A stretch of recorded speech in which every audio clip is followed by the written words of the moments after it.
Hi, and welcome to 60 for 30, a budget Magic the Gathering project where we look to get you a playable 60 card deck for right around $30, or at least that's what we usually do.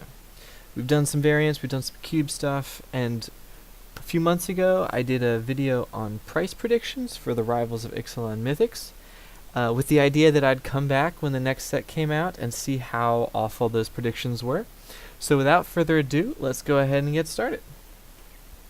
So I used a lot of things to figure out what I thought a card would cost, and the problem that we got kind of into trouble with here is that I based a lot of my predictions on how good the cards would be in the metagame, and what happened is Wizards banned a bunch of cards, like the Energy Abusers, the Ramunap Red, which completely changed the standard metagame, so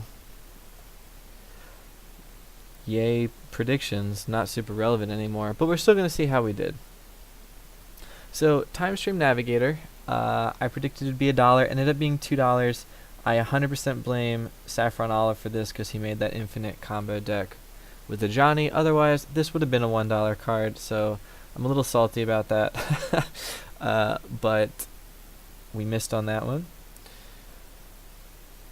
Kamena, okay, so this one, hear me out.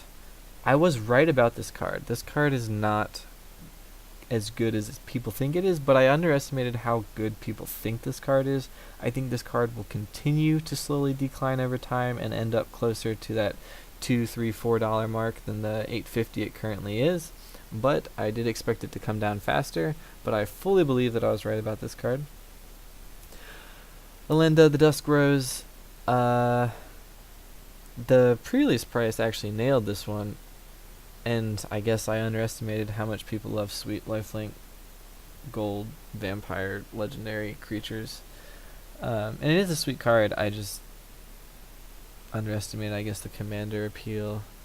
But I guess there was that Edgar Markov deck that came out, so I was wrong about that one. Here we go, we're just chalking them up, wrong about everything. Twilight Prophet, okay, so this one, I was wrong by a lot because I was wrong about Ascend. So I saw Ascend and I was like, that's never going to be turned on in a real game of Magic outside of Commander, but turns out I was just wrong about that.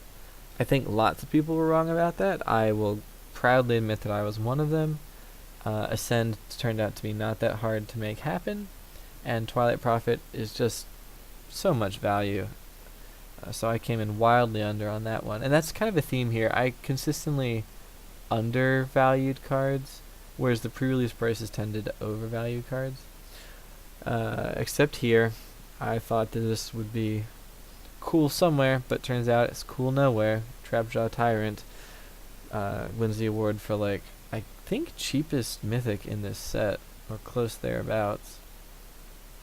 Zakama, so I've seen Zakama in my local store's metagame for Modern in Amulet Titan as an absolutely insane finisher. It's super cool in that.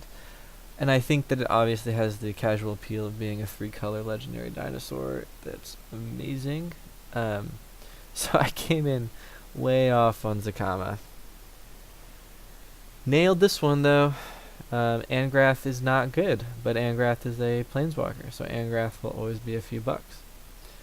Polyraptor is pretty close on this one too. Sweet card, people like it, not playable, ergo, a few dollars.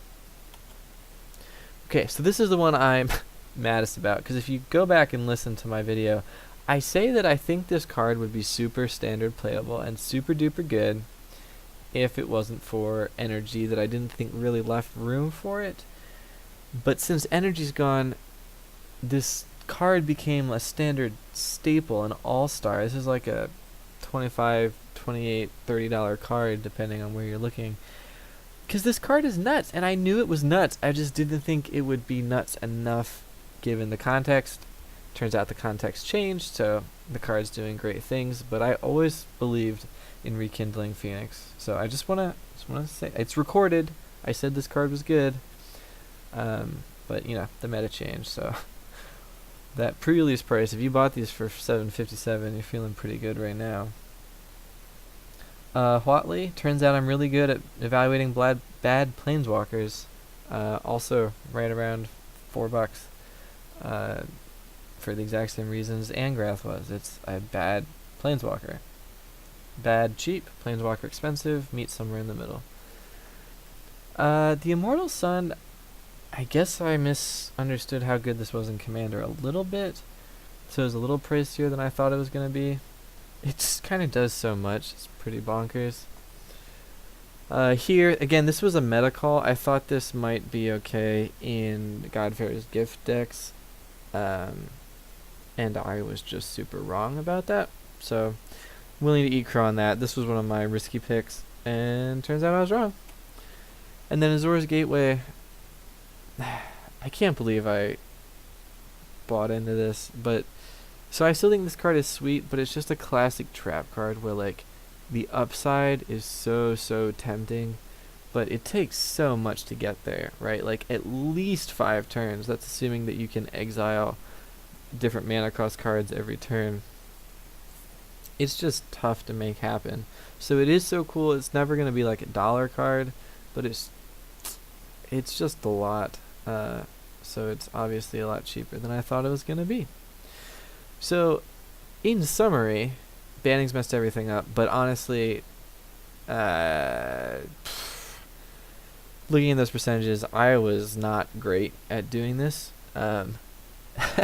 I was not even close on a lot of them. And I think that's kind of the nature of the beast, right? The people that set the pre-release prices think they know what they're talking about too.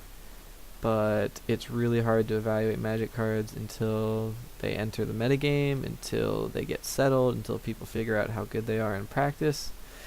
But what's interesting is that as bad as I was over here on the left, the pre-release predictions and prices were just as bad, almost exactly. Again, the difference here is that I tended to undervalue cards. Pre-release prices generally, except in cases like Rekindling Phoenix, where the meta changes and it becomes an all-star, pre-release prices are almost always higher than what the card will actually cost. So the moral of the story is kind of never buy pre-release cards, because unless you know that energy is going to get banned out and the meta is going to become all about Rekindling Phoenix and how great that card is, you're gonna get burned. Like, I think I know Magic pretty well, and oh man, I just did not do well on this challenge, but I'm looking forward to doing it again sometimes. And that's it. That is our summary of hilariously wrong predictions. Turns out evaluating Magic cards price-wise is pretty difficult. I hope you enjoy that. I hope maybe you learned something about it. I'm hoping to do this again and get better over time, so hopefully we'll be able to track my progress. And thank you so much for watching. Go ahead and comment, tell me what you thought was going to be the breakout card of the set and how wrong you were. Go ahead and tell me all about how you knew Rekindling Phoenix was going to be great even in the energy meta, so you bought 20 of them and now you can retire early. Subscribe, like, tell your friends about this dumb channel, all that dumb stuff that I have to do to like get 4 more people to subscribe to this channel. I really appreciate you taking the time to listen to me ramble. If you made it this late into the video, I'm kind of impressed. It's over. I don't know why you're still here, but I guess I'm still talking, so you're still listening, which honestly means a lot. That's why I do it. Hopefully you enjoyed it. And have fun out there. That's what it's all about.